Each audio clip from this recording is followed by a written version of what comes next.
Welcome back, learner. Today we're taking a deep dive into, well, the really muddy waters of the courtroom. Oh, yeah, it gets incredibly muddy. Right, because, forget the clean binary results of like an X-ray machine or DNA. When a lawyer tries to prove a fact, they are forced to use basically the most unreliable, biased, easily corrupted instruments on Earth. Which is human memory and human words. Exactly.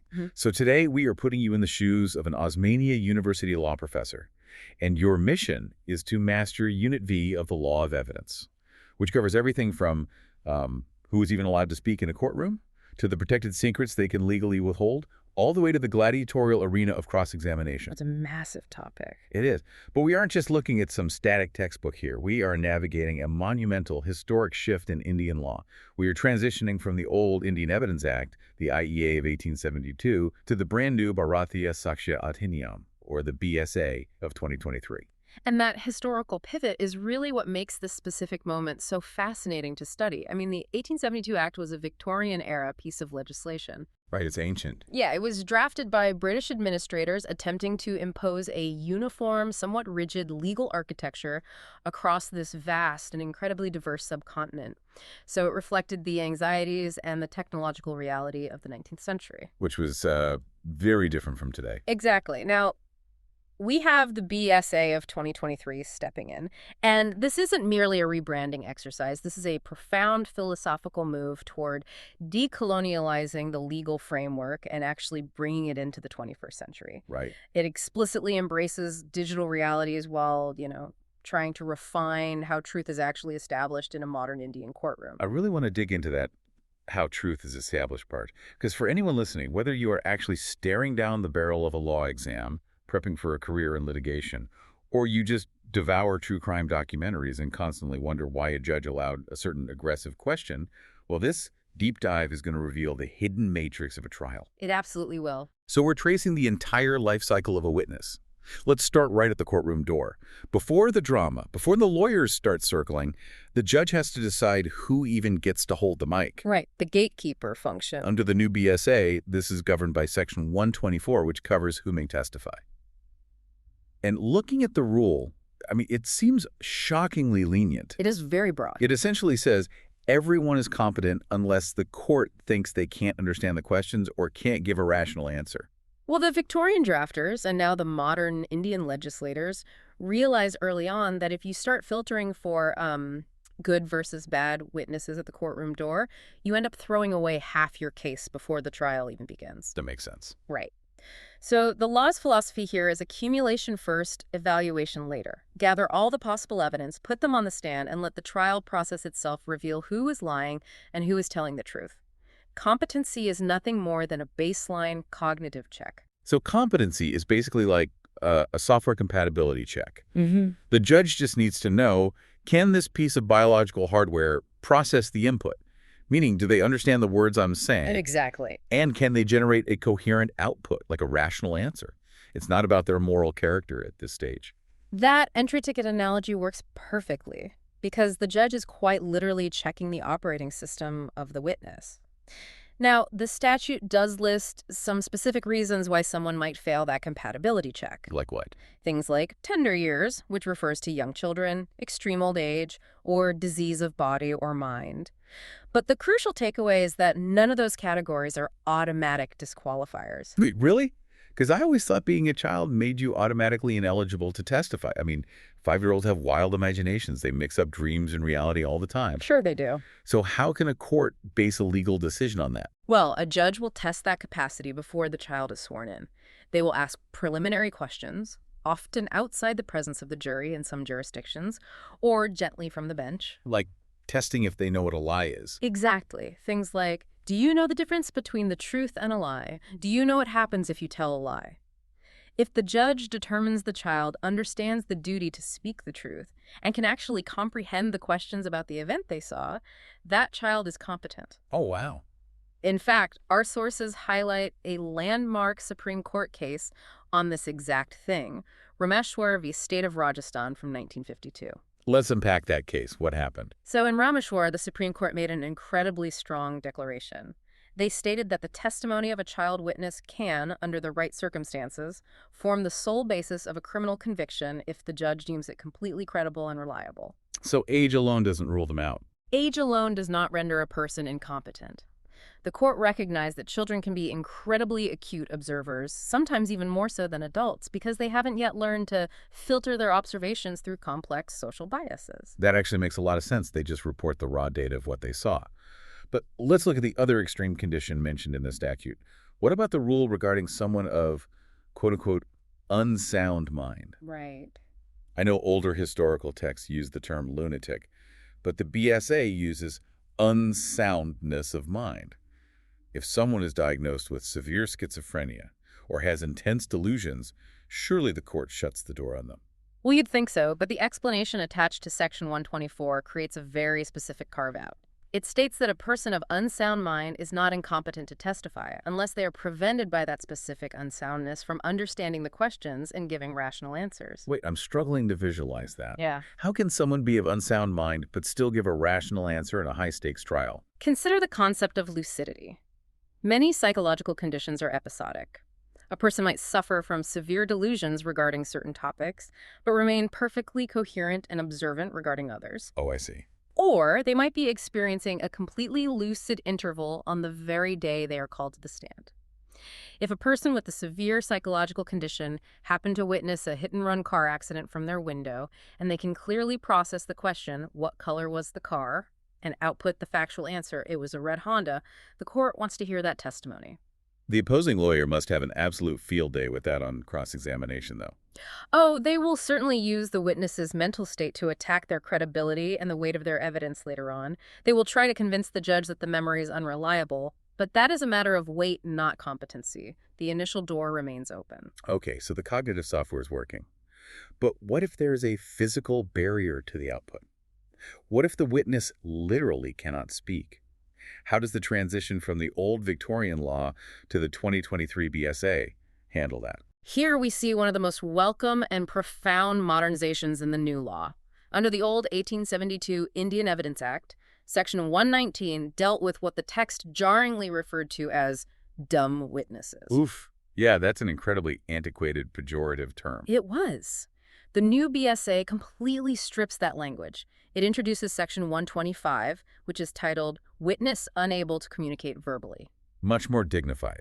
And functionally, how do they get their story onto the official court record? The law permits them to give evidence in any other manner in which they can make it intelligible. They can write their answers down on a whiteboard, or they can use sign language. The core requirement is that the writing must be done or the signs must be made in open court. So everyone can see it. Yes.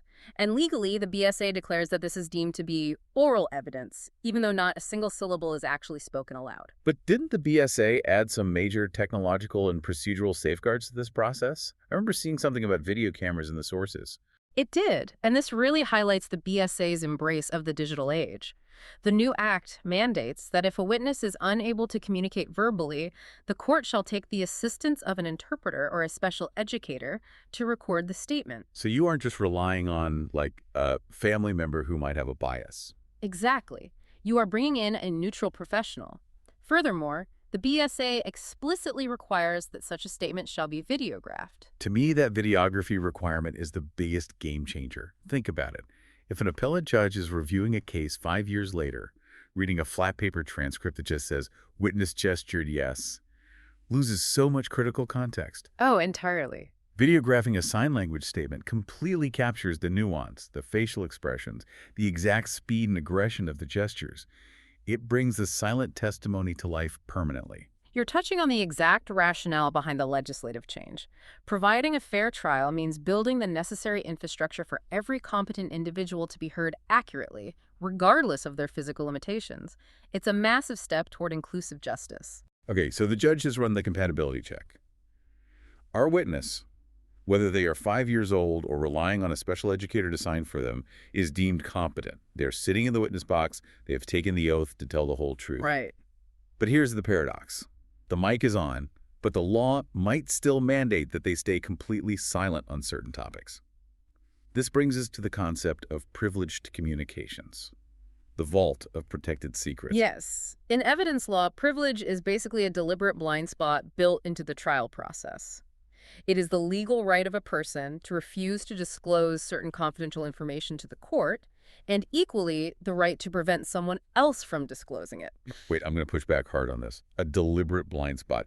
If the entire stated goal of the judicial system is truth-seeking, why would the law ever proactively decide, actually, we don't want to hear that incredibly relevant piece of evidence? Isn't that just the court actively choosing to be blind to the truth? It does seem contradictory, I know, until you zoom out and look at the fabric of society as a whole. Okay, go on. A trial is incredibly important, yes. But society has collectively decided that certain relationships and certain institutions are so fundamentally critical to human existence that they require absolute trust to function. If you force disclosure in a courtroom, you shatter that underlying trust forever. So it's a trade-off. Exactly. The law calculates that the overall harm to society of destroying those relationships is far greater than the harm of losing a single piece of evidence in one specific trial. It's the higher public policy argument. Okay, let's test that theory. Walk me through the most classic protected relationship in the law. The institution of marriage. Under Section 128 of the BSA, which carries over the principles from the old Section 122, the rule regarding communications during marriage is incredibly strict. Oh, strict. It states that no person who is or has been married shall be compelled to disclose any communication made to them during the marriage by their spouse. Beyond that, they aren't even permitted to disclose it unless the spouse who made the communication actively consents. So let's say a husband comes home late at night covered in blood and confesses a murder to his wife. A week later, the police figure it out. They put the wife on the stand. They cannot force her to tell the jury what he said. They cannot compel her. The vault is locked tight. Okay, but what if she hates him?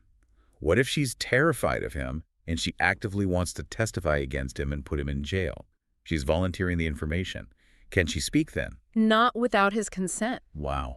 And obviously, a murderer on trial is not going to consent to his wife testifying against him. The law protects the communication itself because the sanctity of marital confidence is deemed paramount. Are there any exceptions to that? There are obvious exceptions built in, namely in legal suits between the married persons themselves, like a divorce proceeding, or if one spouse is being prosecuted for a crime committed against the other, like domestic violence. But regarding third-party crimes, the spouse is silenced by privilege. I have to bring up the Dutch sailor case from our sources because it exposes such a wild, almost cinematic loophole in this marital vault concept. Yeah. Rumping v. Director of Public Prosecutions. It is a brilliant illustration of where the privilege begins and exactly where it abruptly ends. Picture the scene for the listener. It's the early 1960s. Rumping is a mate on a Dutch ship sailing the ocean. A murder occurs on board. On the very day of the killing, Rumping retreats to his cabin and writes a letter to his wife back in Holland. And in this incredibly private letter, he essentially confesses to the crime. A very bad move. Right. He seals the envelope, walks out onto the deck, and hands it to a member of his crew, asking him to post it as soon as the ship docks at an English port. So he is treating his crewmate as a trusted courier for his highly privileged marital communication. Exactly. But the crewmate doesn't post it. After Rumping is arrested by the police when they dock, the crewmate panics or, feels a moral obligation and hands the sealed envelope to the captain of the ship. The captain then hands it straight over to the police. Which is a plot twist. So now the prosecution is holding a written confession from the husband to the wife. During the trial, the prosecution moves to enter the letter into evidence. The wife is never called as a witness. Rumping's lawyers immediately object, arguing, hold on, that's a communication between husband and wife. The law says that is strictly privileged. And this forced the House of Lords to make a massive decision on the nature of privilege itself. Did they allow the letter? They did. They ruled it was completely admissible in evidence, and Rumping was convicted. And that ruling highlights a vital nuance that carried over into Indian law. The common law rule protects the spouse from being compelled to testify, and it stops the spouse from disclosing the conversation from the witness box. But it does not cast a magical shield of invisibility over the communication itself if it happens to fall into the hands of a third party. Because the crewmate intercepted it, the crewmate and the captain could testify about it. The communication lost its magical privilege the second the third party got their hands on it. The privilege is firmly attached to the person of the spouse in the courtroom, not the piece of paper floating around in the real world. Think of it this way. If a husband and wife are screaming their deepest secrets at each other in their living room, and they shout loud enough for the neighbor next door to hear, the neighbor can absolutely be subpoenaed to testify about what they heard. That's fascinating. The law protects the bond of the marriage. It does not protect you from your own carelessness, your own loud voice, or the betrayal of your chosen messenger. That is brutal, but I guess it's logically consistent. You have to guard your own vault. So that's the marital vault. What's the next protected category? The vault of the state. State secrets. This is an incredibly dense and historically fraught area of law, covered under Sections 129 and 130 of the BSA. Okay, what does that cover? Section 129 dictates that no one shall be permitted to give any evidence derived from unpublished official records relating to any affairs of state, except with the permission of the head of the department concerned. And that department head can give or withhold that permission as they see fit. Now that sounds genuinely dangerous. A marital secret is one thing, but that language sounds like the government is giving itself a giant blank check to cover up incompetence, corruption, or anything embarrassing by just slapping a red affairs of state stamp on it. You've identified the exact tension that has fueled a century of judicial warfare. How does a democracy balance the genuine security of a nation against a citizen's fundamental right to a fair trial? Because a fair trial requires all the available evidence. Right. Think about how this applies to you, the listener. If you ever find yourself suing a government entity, maybe a local municipality for negligence that destroyed your business, and they hold the internal emails that prove they knew about the danger, but they just say, sorry, state secret, we aren't showing the judge, you lose your case automatically. You are steamrolled by the state. To understand how courts navigate this, we have to trace the evolution detailed in our sources, starting with the famous, highly deferential wartime case, Duncan v. Camillard. Let's set the stage for 1942. It is the middle of World War II. The Battle of the Atlantic is raging. A brand new British submarine, the HMS Thetis, is undergoing sea trials in Liverpool Bay. Tragically, a massive mechanical failure occurs, the submarine sinks, and 99 men suffocate in the trapped hull. It is a devastating loss. That's awful. The widows of those 99 men decide to sue the builders of the submarine, a company called Camillard, for extreme negligence. But to prove that negligence in court, the widows' lawyers demand to see the blueprints, the technical plans, and the internal correspondence regarding the sub's construction. I mean, it's 1942. British naval blueprints are the literal definition of a state secret during a global war against U-boats. Precisely the government's argument. The First Lord of the Admiralty intervened in the civil trial. He swore an affidavit stating, "We are withholding these documents on the ground that their publication would be highly contrary to the public interest." The case made it all the way to the House of Lords. And what did they say? Lord Simon delivered a ruling that essentially said, if a government minister formally swears that disclosure hurts the public interest, the court has to blindly accept it. The judicial branch cannot second-guess the executive branch on matters of state security. The widows were denied the blueprints. Given the context of fighting World War II and the immediate fear of espionage, I can understand the panic behind that ruling. But as a peacetime precedent, that is terrifying. The executive branch just gets to hide whatever it wants, and the judge isn't even allowed to peek inside the folder to verify if it's actually a threat. It was a heavily criticized precedent because of that exact chilling effect.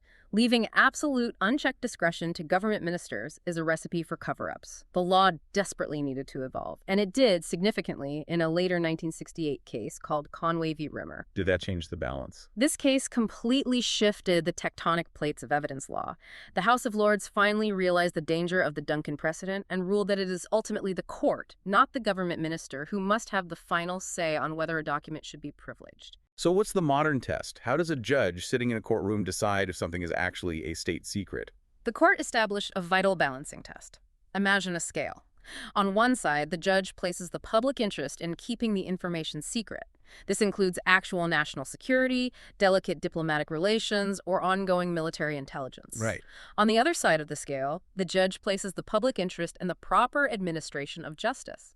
This relies on the principle that the truth must be found, and citizens must not be unfairly denied the evidence they need to fight for their rights. The judge weighs the two against each other. That makes infinitely more sense. The judge becomes an active referee rather than just a rubber stamp for a politician's affidavit. And the Indian Supreme Court powerfully adopted this exact reasoning in the landmark case of State of UP v. Rajnarayan, and it was heavily discussed again in Sukhdev Singh. What did Sukhdev Singh establish? In Sukhdev Singh, the Indian court clarified that the true foundation of state privilege is injury to public interest, not just the fact that a document happens to be stamped confidential. Just because a government memo is printed on official letterhead doesn't automatically mean revealing it harms the nation. The sources mention a technical distinction here that I want to clarify. It talks about protecting documents because of their content versus protecting them because of their class. What does that actually mean in practice? This is a crucial distinction that courts use when applying that balancing test.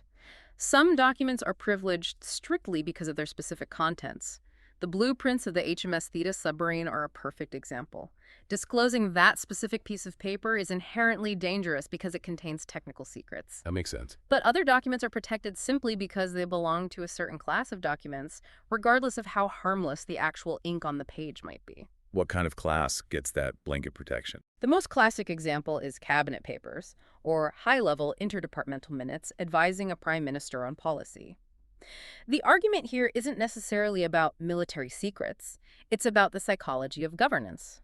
For a government to function effectively, ministers and their top advisors must be able to brainstorm, debate, and give brutally honest, sometimes highly unpopular advice. I see where this is going. If they know that every single internal memo might be subpoenaed and published on the front page of the newspaper during a lawsuit 3 years later, you create a massive chilling effect. Yes. They will stop writing things down. They will stop giving candid advice. They will speak in vague, defensible platitudes. So the class of cabinet papers is heavily protected to preserve the uninhibited candor of high-level government functioning. That's a strong argument. However, and this is a massive victory for transparency, modern courts still maintain the right to privately inspect even those class documents in their chambers, to look behind the curtain, to ensure the government isn't abusing the class label to hide corruption. The vault is secure, but the judge holds the master key if they suspect foul play. I love that. Okay, we've done the spouse, we've done the state. Let's look at the third major vault, professional privilege, the sacred bond between the lawyer and the client. This is covered by Section 132 of the BSA, formerly Section 126 of the IEA. This is the absolute bedrock of the legal profession. Section 132 dictates that no advocate shall be permitted to disclose any communication made to him in the course and for the purpose of his employment by a client. Any communication at all. Furthermore, they cannot state the contents of any document they became acquainted with during their service, and they cannot disclose any legal advice they gave the client. I want to be clear about how absolute this is. I walk into a lawyer's office, shut the door and say, I committed the embezzlement, I stole the money. That lawyer cannot, under any circumstances, pick up the phone and call the police. They cannot.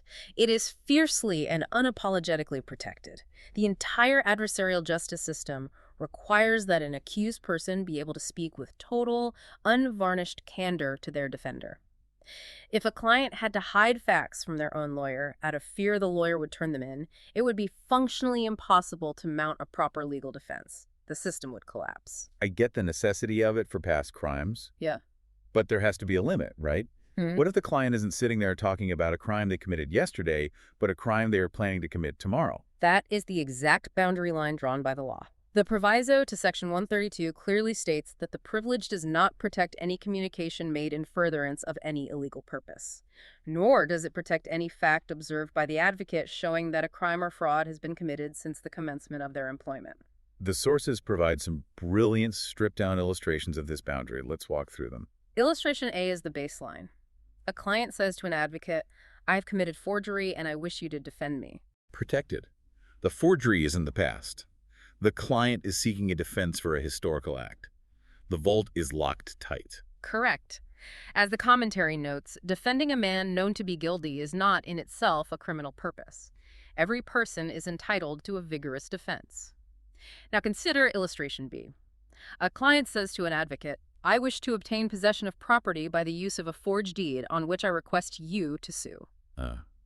Completely unprotected. And why is that the case? Because the client isn't asking for defense for a past action.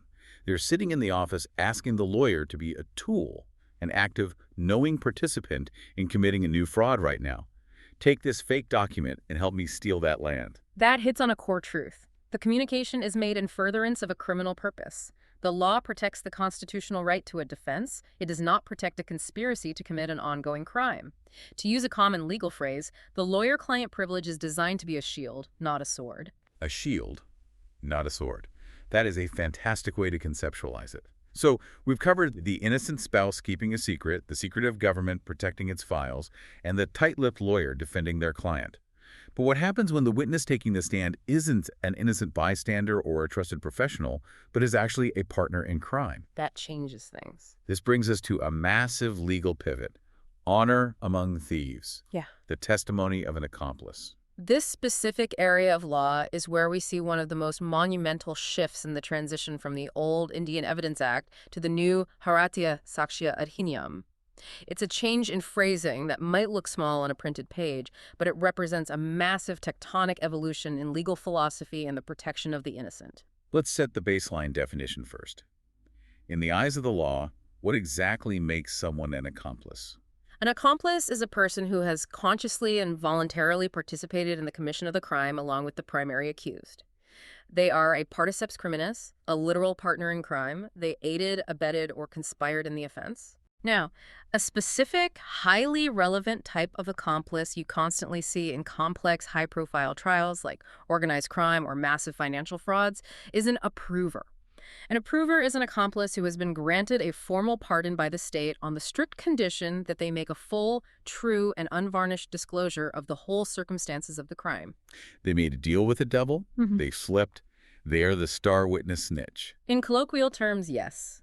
They have bargained for their own immunity or for a significantly reduced sentence, and because of the nature of that bargain, their testimony is inherently deeply problematic for the court. Well, yeah. My immediate gut reaction as a regular person is, why should I believe a single word this person says? They were an admitted criminal, and the state is literally paying them with their freedom to sit on the stand and point their finger at the guy sitting at the defense table.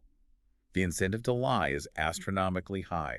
Your intuition aligns perfectly with centuries of judicial skepticism. The courts have long recognized that an accomplice is the most unworthy of friends. As the sources note, they have a massive, overwhelming incentive to shift the blame to please the prosecution, who holds their freedom in their hands. Right. They want to save themselves. The most dangerous thing about an accomplice's testimony is that it's usually very easy for them to weave a story that is 90% true. Because they were actually there, they know the layout of the bank, they know what weapons were used, they know the timeline. They build a highly credible structure of facts, but then they swap out the final 10% to falsely implicate an innocent person or to drastically minimize their own violent role while maximizing the role of the accused. It is incredibly hard for a jury or a judge to untangle that specific knot of truth and lies. So given that immense danger, how did the old law, the 1872 Victorian Act, handle this knot? This is where it gets shocking. Under the old Section 133 of the IEA, the strict letter of the law stated, "An accomplice shall be a competent witness against an accused person, and a conviction is not illegal merely because it proceeds upon the uncorroborated testimony of an accomplice." Wait, I need to make sure I'm hearing that correctly. The law from 1872 explicitly said it was perfectly legal to send a man to prison or even to the gallows based solely on the unbacked word of a partner in crime, with absolutely zero other independent evidence. That is exactly what the statutory text said. This was known as the strict rule of law. Legally, a judge was fully empowered to convict on the naked, uncorroborated word of an accomplice. However, practically speaking, over decades of messy trials, the courts developed a parallel, softer doctrine known as a rule of prudence. A rule of prudence? How did that work? It was derived from a different section of the old Act, Section 114, Illustration B, which suggested that a court may presume that an accomplice is unworthy of credit unless he is corroborated in material particulars. So the law said one thing, but common sense said another. So you had this massive tension. Over decades, this rule of prudence, this deep judicial caution, became so universally followed by trial judges that it almost hardened into a rule of law itself. Supreme courts, like in the famous English case R.V. Baskerville or the Indian Supreme Court in State v. Baswant Singh, repeatedly had to issue complex rulings stating that while it is technically legal to convict without corroboration, it is highly unsafe and incredibly dangerous to do so. I feel like I need an analogy here. It's like taking driving directions from someone who just helped steal your car. They might actually know the way to the chop shop. They were sitting in the passenger seat after all. But you're definitely going to want to verify the street signs yourself before you trust a single turn they tell you to make. You need outside confirmation before you act on their word. That is an excellent way to conceptualize it. You need corroboration. Independent, outside evidence that confirms not just that a crime happened, but crucially, that the accused was specifically involved in it. But this historical tension between the strict rule of law saying it's fine and the rule of prudence saying it's dangerous, it seems incredibly messy for trial judges to navigate. How does the new BSA clean this up? The drafters of the 2023 BSA decided to eradicate this historical tension by changing a few crucial words in the statute. Section 138 of the new BSA now reads, "An accomplice shall be a competent witness against an accused person, and a conviction is not illegal if it proceeds upon the corroborated testimony of an accomplice." Oh, they changed merely because it proceeds upon the uncorroborated to if it proceeds upon the corroborated. Yes. They completely removed the statutory phrase that explicitly validated uncorroborated testimony. By affirmatively stating a conviction is not illegal if it proceeds upon corroborated testimony, the BSA effectively takes that century of judicial wisdom, that old rule of prudence, and elevates it into a statutory mandate. It signals clearly to modern courts, do not convict on the sole, naked word of a snitch. You must find corroborative evidence. So what actually counts as corroboration in a real trial? Our sources provide a really detailed illustration involving a robbery. Let's walk through that because I think it shows exactly how judges piece this complex puzzle together. Let's explore it. Imagine A, the accomplice who has turned a prover, is on the stand. He gives a long, detailed account of a violent robbery he claims he took part in with the accused. But during his testimony, he doesn't just talk about kicking down the door and stealing the money. What else does he say? He describes various random, mundane incidents that happened on the journey to and from the targeted house. He testifies that they drove a blue van, that they stopped at a specific gas station to buy cigarettes, that they got a flat tire on a dirt road and had to change it, and that they paid a toll at a specific bridge at 2:00 a.m. Okay, so he's providing details that are completely unconnected to the actual violent act of the robbery itself. It's just the logistical travel data. Exactly. Now, if the prosecution can provide independent third-party evidence of those travel facts, maybe they have the receipt from the gas station, or the toll booth operator testifies that he remembers the blue van at 2:00 a.m., or police find a discarded flat tire exactly where the accomplice said it would be. That independent evidence corroborates his story about the journey. And here is the logical leap the court makes. Because his highly specific story about the journey is proven true by outside sources, the judge can legally infer that his story about the robbery itself is also highly likely to be true. It lends massive weight to his overall credibility. To take that further, the law recognizes that corroboration doesn't have to confirm every single detail of the crime itself. Think about it. If the prosecution had independent video evidence of the accused actually committing the robbery, they wouldn't even need to offer the accomplice a pardon in the first place. They'd just use the video. Right, they'd have a slam dunk case anyway. The corroboration just needs to be in material particulars that tend to connect the accused with the crime. It builds a bridge of verified facts from the crime scene directly to the defendant, giving the court that necessary assurance that the accomplice isn't just fabricating the entire narrative out of thin air. Okay, this is brilliant. So we've brought our witness to the stand. We've navigated the complex minefield of what they can and can't say regarding privilege. And if they happen to be a criminal themselves, we know exactly how the law demands we back up their story with hard, independent evidence. Now we enter the main event, the crucible. We are talking about the actual stages of witness examination. This is the highly structured, intensely regulated arena where the truth is actively tested and forged. Under the new BSA, this process is governed by Sections 142 and 143, which outline three sequential stages: examination in chief, cross-examination, and re-examination. Let's break these down one by one. Stage one, examination in chief. This is when the lawyer who actually subpoenaed and called the witness gets to ask the questions. Yes. The primary objective here is to establish the facts that support the calling party's legal narrative. The witness is generally friendly, or at least cooperative, to the lawyer questioning them. The goal is to let the witness tell their story in a natural, coherent, flowing way.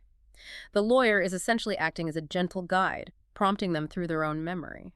If we're looking for an analogy, I always think of examination in chief, like letting the witness carefully build a delicate house of cards on the table. The lawyer's just handing them the cards one by one, saying, take your time, show the jury the structure you remember. They want the judge to see the full, uninterrupted architectural picture. That is a much more accurate visual than the old acid test metaphor, because building a house of cards requires a stable environment, which makes what happens next so dramatic. Stage 2, cross-examination. This is conducted entirely by the opposing lawyer. Right. If Chief is building the delicate house of cards, cross-examination is the opposing lawyer slowly walking around the table, examining the structure, looking for the one specific card they can flick to make the entire thing collapse. It is the ultimate deconstruction. The stated legal object of cross-examination is to test the accuracy, the veracity, and the credibility of the witness. It is a hostile environment designed to expose inconsistencies in their timeline, reveal hidden biases or motives they might have, challenge the physical limits of their memory. Were they wearing their glasses? Was it raining?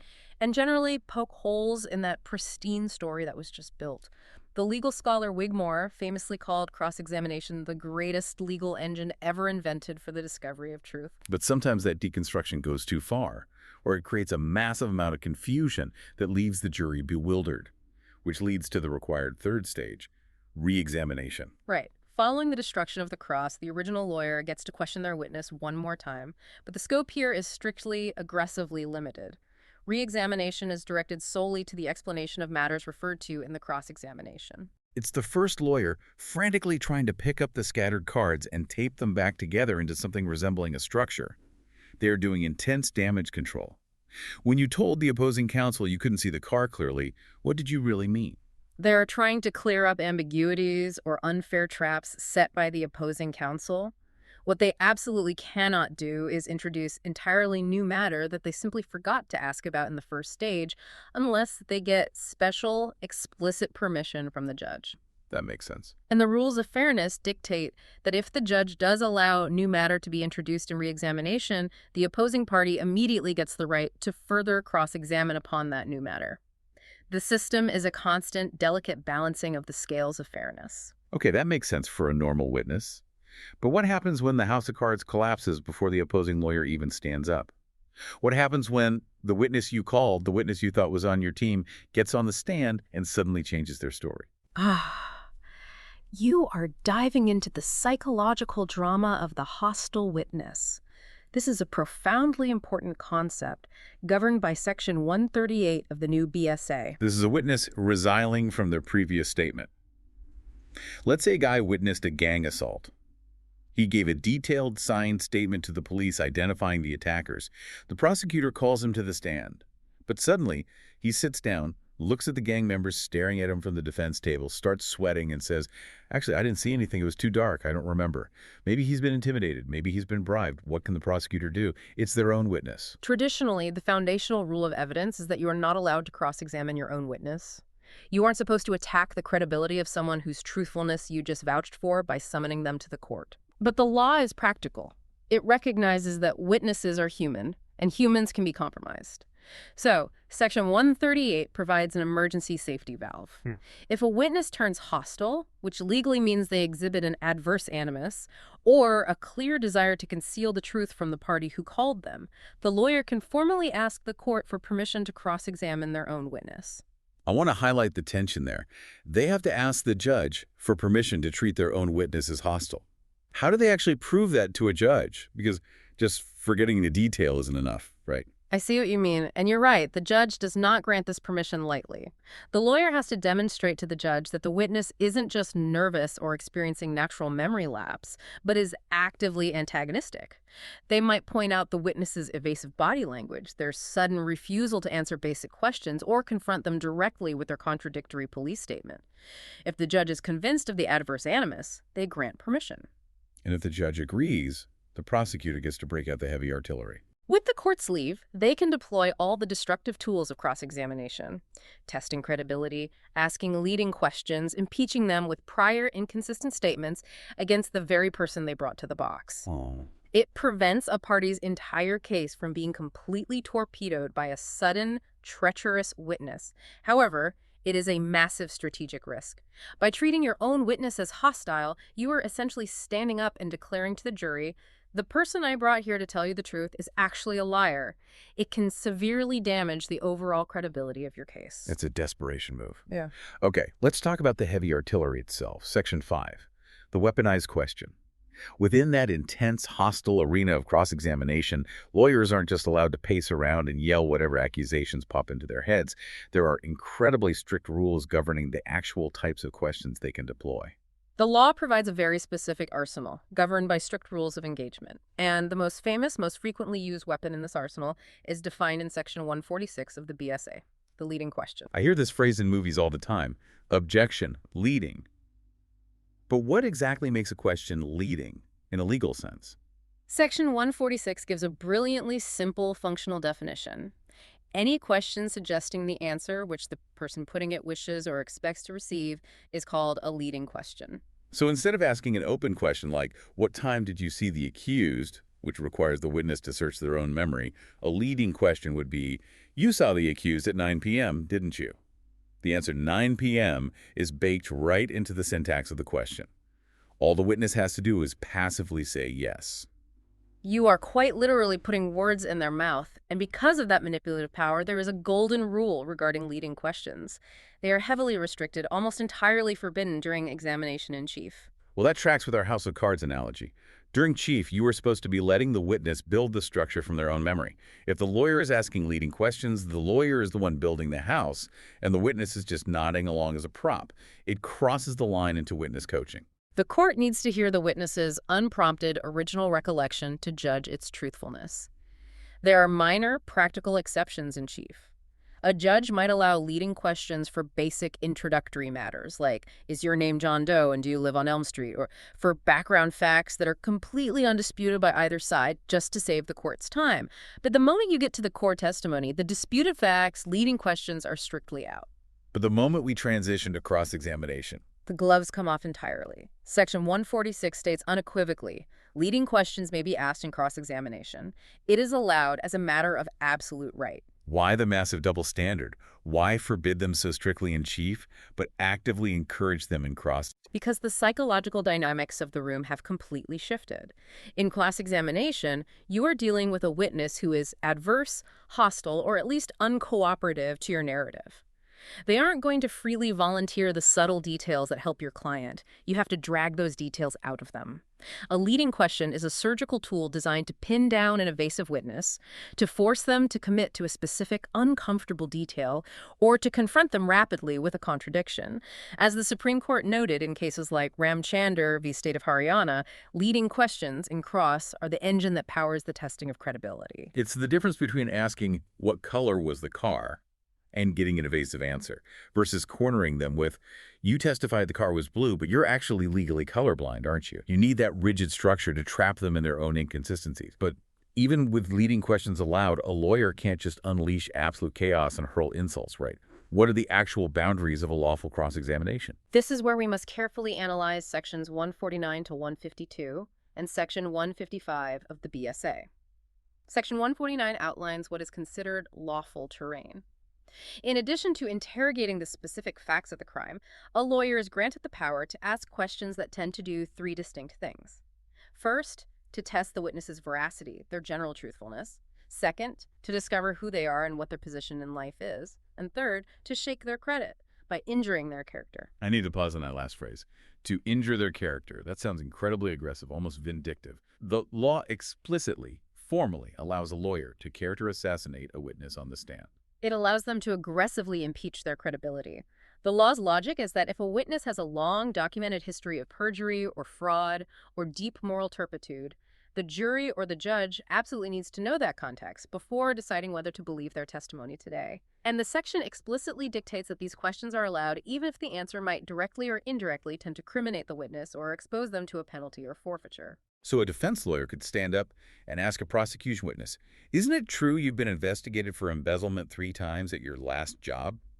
Just to prove to the jury that this person is a congenital liar, even if the current murder trial has absolutely nothing to do with corporate embezzlement. They can, but, and this is a massive, heavily fortified limitation, we must emphasize the incredibly tightrope the judge walks here.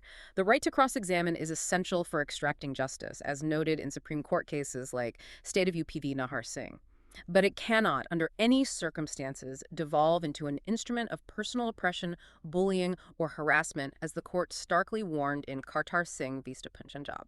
So where exactly is the line drawn? How does a judge stop a ruthless lawyer from just tormenting a vulnerable witness for sport? That is precisely why Sections 151 and 152 exist. Section 152 provides the most crucial safeguard against abuse. No such question regarding a person's character ought to be asked unless the person asking it has reasonable grounds for thinking that the imputation which it conveys is well-founded. Reasonable grounds. That feels a bit vague. Give me a concrete example from the source text of what that actually looks like in the heat of a trial. The sources provide a perfect, culturally specific illustration involving the term dacoit, which refers to an armed bandit or gang robber in Indian law. Let's say lawyer A is preparing to cross-examine a witness. Earlier that morning, lawyer B, a respected and reliable professional colleague, pulled lawyer A aside in the hallway and said, "Hey, be careful with that guy taking the stand. I know for a fact from a previous case that he is a known dacoit." Okay, so lawyer A has received specific actionable intel from a reliable professional source. Exactly. In that specific scenario, lawyer A possesses reasonable grounds. It is perfectly lawful and ethical for lawyer A to stand up in court and directly ask the witness, "Are you a dacoit?" They are testing the witness's character based on a reasonable, founded suspicion. But let's change the scenario. What if lawyer A is just walking up the courtroom steps, sees the witness smoking a cigarette, and thinks, that guy has a mean-looking scar, a leather jacket, and a bad attitude. He looks like a criminal. Can lawyer A go into court and hurl the accusation, "Are you a dacoit?" just based on a visual hunch to see if it rattles him? Absolutely not. A visual hunch, a stereotype, or a random guess is not a reasonable ground. Asking that question without foundation would be a severe violation of Section 152. Furthermore, the presiding judge holds massive discretionary power under Sections 151 and 155 to instantly shut down abusive questioning and protect the witness. What specific kinds of questions will a judge proactively forbid? Section 155 is crystal clear on the tone of the courtroom. The court shall forbid any question which appears to it to be intended merely to insult or annoy, or which, though proper in itself, appears to the court needlessly offensive in form. The court acts as the ultimate guardian of the witness's dignity. So even if you have reasonable grounds to test their veracity, you can't just shout, "You're a disgusting pathological liar, aren't you?"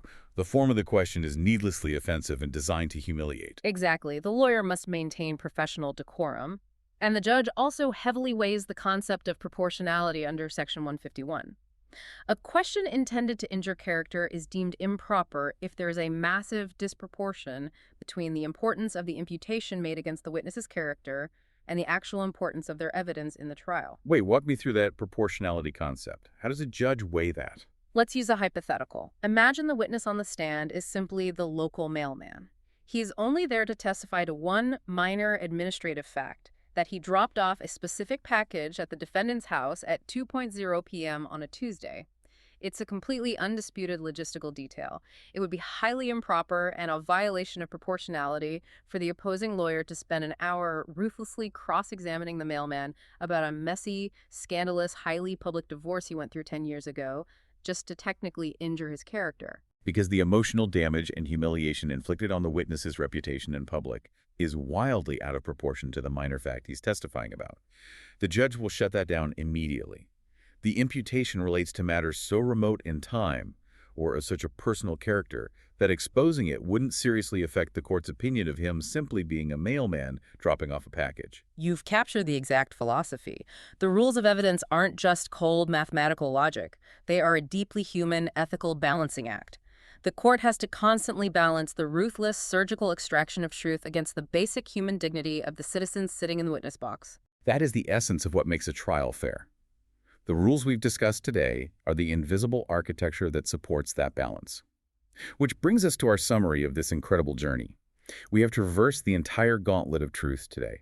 We started at the door, looking at the baseline cognitive entry ticket, proving you have the mental software to understand and speak, whether you are 5 years old or using a special educator. We navigated the complex, locked vaults of privileged communications, seeing exactly how the law values the intimacy of the marriage bond, the candid functioning of the state, and the sacred trust of the lawyer-client relationship, far more than extracting a single piece of evidence. We examined the profound historical shift in how the law treats the shady, bargained-for testimony of accomplices, moving away from a dangerous Victorian allowance of uncorroborated snitches to a modern statutory mandate demanding independent verification and bridging evidence. And finally, we survived the high-stakes, highly regulated interrogation of the courtroom itself. The careful, supportive card-house building of examination-in-chief, the ruthless, targeted deconstruction of cross-examination, and the frantic repair work of re-examination, all governed by strict rules on what kind of weaponized questions a lawyer can deploy, ensuring the search for truth never devolves into mere cruelty. If you take anything away from this deep dive, learner, let it be a profound appreciation for the immense complexity of the legal system. A courtroom trial isn't just people taking turns telling stories to a judge. It is an incredibly rigorous, centuries-old algorithm. It is a machine meticulously designed to filter out the inherent flaws of human memory, the distortions of human bias, and the reality of human deception, all to distill something approaching an objective, legally sound fact. The next time you are reading a news article about a high-profile trial, or you're watching a legal drama on television, pay close attention to the dialogue. You will now know exactly why a lawyer jumped up and yelled, "Objection! Leading question," when their own witness was on the stand. You'll understand why a government minister wasn't forced to hand over an internal memo. You now see the underlying matrix beneath the courtroom drama. You'll see the Faratya Saksha Adhiniyam in action. But before we completely wrap up, I want to leave you, the learner, with a final, slightly provocative thought. Something to really mull over as you go about your week. Throughout this entire hour, we've been intensely focused on the fragility of human evidence. Human memory fading, human lies, human physical limitations in communication. But as we discussed at the very beginning, the new BSA explicitly embraces the future. It vastly expands the definition of evidence to legally recognize electronic records, digital signatures, server logs, smartphone geolocation, and videograph statements as primary evidence. The BSA is clearly anticipating a horizon where digital reality overtakes human recollection. Exactly. So here's the question. If our technology continues to advance at its current exponential rate, if we eventually reach a point in society where we have a perfect, unalterable, blockchain-verified digital recording of almost every single human event, every financial transaction logged, every physical movement tracked by smart cameras, every communication saved permanently on a cloud server, will this elaborate, highly psychological, deeply human dance of cross-examination and witness credibility eventually become completely obsolete? It's a fascinating technological paradox. If the X-ray machine of truth becomes mathematically perfect, do we still need the messy, biased human diagnostic process to tell us what happened? Right. Will the complex gauntlet of truth we just spent an hour studying eventually become a quaint relic of the past, replaced by a judge simply pressing play on a flawless digital record? It is something to seriously think about as we move into this new era of law. But until that digital utopia arrives, the muddy waters of human memory remain, and the rules of evidence are our only reliable map.